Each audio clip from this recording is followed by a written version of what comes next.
تو بجائے وہ پارٹی کو مضبوط کرنے کی وہ کمزور کر دیتا ہے. آپس میں لڑائیاں ہو جاتی ہیں. جب ایک بلیو ہی نہیں کرتے لوگ کہ یہ پروسیس ٹھیک ہوا, تو پھر اندر آپس میں پارٹی کے اندر ڈویژنز پیدا ہو جاتی ہیں, تو وہ بجائے پارٹی کو مضبوط کرنے کے کمزور کر دیتی ہے. جس طرح کرکٹ کی دنیا میں جب نیوٹرل امپائرز آئے, نیوٹرل امپائر سے پہلے بھی ایک کرکٹ کی 150 سالہ تاریخ تھی, اور نیوٹرل امپائرز کے باہر بعد بھی جو کرکٹ دیکھتے ہیں انہوں نے ایک اس کا وہ جو فیز دیکھا ہے. نیوٹرل امپائرز آنے سے پہلے اپنے اپنے امپائرز ہوتے تھے, اور زیادہ تر کرکٹ گراؤنڈوں کے اوپر لڑائیاں ہوتی تھیں. جو ہارتا تھا وہ کہتا تھا امپائرز کی وجہ سے ہار گیا, اور بڑی بدمزگی ہوتی تھی. جب سے نیوٹرل امپائرز آیا, اور اس میں ہم پائنیئرز تھے, سب سے پہلے پاکستان نے اس کو چیمپئن کیا, اور ہم نے 1986 میں پہلی دفعہ دنیا میں نیوٹرل امپائرز کھڑے کیے. اور اس سے کیا ہوا کہ آج آپ کرکٹ کی دنیا میں دیکھیں کہ سارے جو ہارتا ہے وہ ہار ایکسیپٹ کر جاتا ہے, امپائرز کے اوپر نہیں ڈالتا. بالکل چینج آ گیا. تو اسی طرح ہمارا بھی پرابلم یہ ہے کہ ہمارا پاکستان کے الیکشنز جو ہوتے ہیں, کوئی بھی الیکشنز کے اندر سوائے 1970 کے جو بہت اچھا الیکشن ہوا تھا, اس کے علاوہ کوئی بھی الیکشن ایسا نہیں کہ جو ہارتا ہے وہ مانے کہ جی میں صاف اور شفاف الیکشنز کی وجہ سے ہارا ہوں. اسی لیے ہم نے یہ ای وی ایمز کا پوری کوشش کی. 2.5 سال سے ہر کیبنٹ میٹنگ میں پوچھتا تھا ای وی ایمز کا پروگریس, اور ہمیں بدقسمتی سے یہ جو الیکشن کمشنر ہے, اس نے پوری کوشش کی اس کو سیبوٹاج کرنے کی. اس نے, حالانکہ الیکشن کمیشن کا تو کام ہے جو گورنمنٹ ایک الیکٹرل پروسیس دیتی ہے اس کو امپلیمنٹ کرے. اس نے پورا زور لگایا ای وی ایم مشینز نہ آنے پہ, اور اس کی وجہ تھی کیونکہ وہ 2 پارٹیز نے بھی اپوز کیا اس کو, اور اس کی بھی وجہ ہے کیونکہ ان کا سسٹم بنا ہوا ہے الیکشنز کی ریگنگ کا.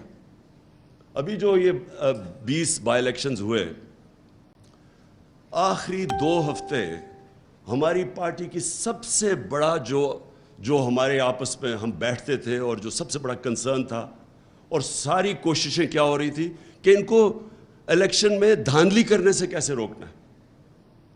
کوئی دنیا میں سوچے کہ ایسی برطانیہ میں الیکشن ہو تو سوچیں کبھی, یہ کوئی تصور بھی نہیں کر سکتا کہ آپ دوسروں کو دھاندلی کرنے سے کیسے روکتے ہیں. 2 ہفتے پہلے میٹنگز ہو رہی ہیں کہ کیا کیا طریقے ہیں دھاندلی کے, ہم نے روکنا کیسے ان کو. اور پٹن کی رپورٹ تھی, یہ جو این جی او ہے الیکشنز کے اوپر, فری اینڈ فیئر الیکشنز پہ, اس کی رپورٹ ہے این جی او کی کہ 163 طریقے ہیں دھاندلی کے, اور ایک دفعہ ای وی ایم مشینز آ جائے تو 130 ختم ہو جاتے ہیں, یعنی 130 طریقے دھاندلی کے ایلیمنیٹ ہو جاتے ہیں. تو اسی لیے یہ جو سسٹم پورا جو پرانا سٹیٹس کو, کرپٹ سسٹم کو بچانا چاہتے ہیں, انہوں نے اسی لیے پورا سیبوٹاج کیا کہ پاکستان میں ای وی ایم مشینز نہ آئیں, جبکہ ہندوستان میں بھی ہیں, ایران میں بھی, دونوں ہمسائے ملکوں کے اندر ای وی ایم مشینز ہیں.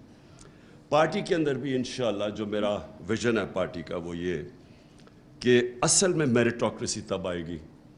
اور ابھی جو باتیں بھی کی ایکنالجمنٹ کی, خواتین کے ونگ کی بھی, اور یہ علی نے بھی ابھی جو باتیں کی کہ کیسے ورکرز کو اکنالج کرتے ہیں, کہ پاسبل نہیں ہے کہ ایک پارٹی چیئرمین سارے اتنی بڑی پارٹی جو ماشاءاللہ بن گئی ہے کہ سب کو اکنالج کرے. لیکن اس کی اصل جب میریٹوکریسی آپ کے سسٹم میں آ جاتی ہے تو آپ کا سسٹم اس کو اکنالج کرتا ہے, اور وہ کرتا ہے ووٹ کے, آپ کے جو ہر طبقے کے اوپر جب وہ ووٹ دیکھتے ہیں کوئی کام کر رہے ہیں وہ آٹومیٹکلی اوپر آ جاتا ہے. اور ہماری جدھر میں سمجھتا ہوں کہ پارٹی صحیح معنی میں چلی وہ ہماری انصاف اسٹوڈنٹ فیڈریشن پختونخوا کے اندر تھی. انہوں نے ہم اندر الیکشنز کروائے, اور الیکشن سے کانسٹنٹلی نئی لیڈرشپ آتی رہی. تو جو آج بھی ان کے ہمارے جو لیڈرز نکلے ہیں مراد سعید کے بعد, وہ سارے آئی ایس ایف سے اوپر ڈیولپ ہو کے آئے ہیں.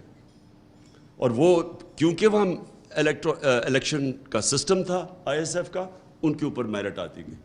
یہی ہماری انشاءاللہ جیسے ہم اس الیکشن سے فارغ ہوتے ہیں, یہ جنرل الیکشن سے, تو ہماری سب سے بڑی کوشش ہوگی کہ ہم امیجیٹلی پارٹی کے اندر ایک الیکشنز کروائیں, اور ایک ایسے پروسیس سے کروائیں, کیونکہ اب تو ہمارے پاس ٹیکنالوجی کے, اور ٹیکنالوجی تیزی سے آگے بڑھ رہی ہے, تو ہم انشاءاللہ ابھی سے ہی ٹیکنالوجی کا استعمال کر کے ایک بڑا الیکشن کروائیں گے, تاکہ نیچے سے جو بھی محنت کر رہے ہیں وہ اوپر آتے جائیں اور پھر پارٹی کے اندر